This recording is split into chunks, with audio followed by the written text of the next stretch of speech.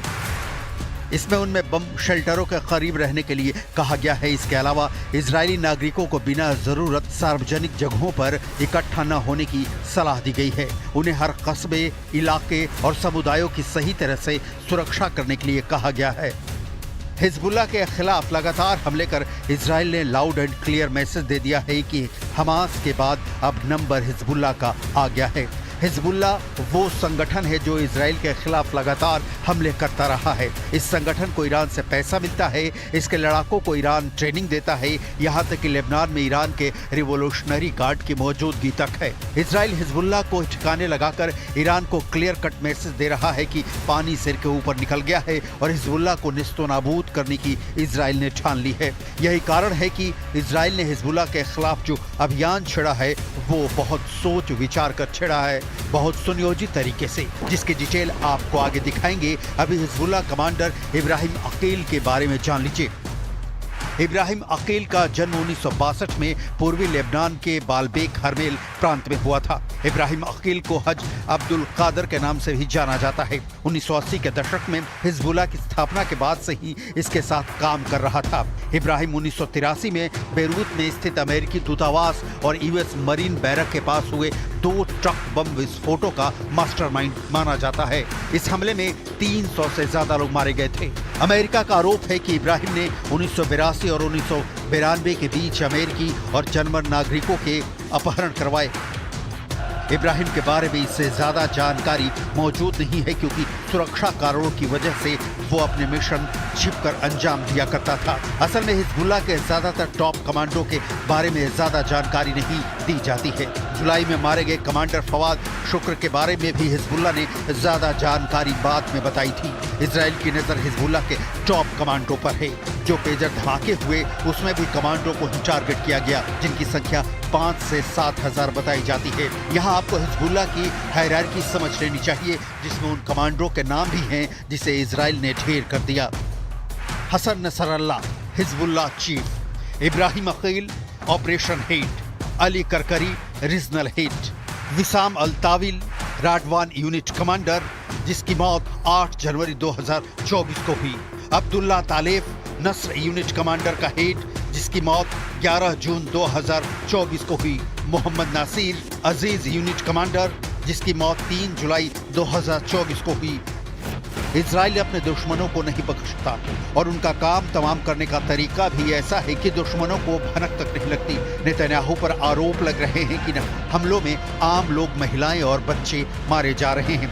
Israel की दलील है कि जब अक्टूबर 2023 में उसके देश में घुसकर लोगों को मारा गया, अगवा कर लिया गया, तब ये आवाजें कहाँ थी? मासूमों की मौत पर चीखने वाले तब खामोश क्यों थे? नेतन्याहू का साफ कहना है हमास बंधकों को रिलीज कर दे, वो हमास के खिलाफ हमले बंद कर देंगे, लेकिन हमास ऐसा करने के लिए राजी नहीं है और नेतन्याहू कह चुके हैं कि वो हमास के अंतिम आतंकी को मौत की नींद सुलाने तक हमले जारी रखेंगे।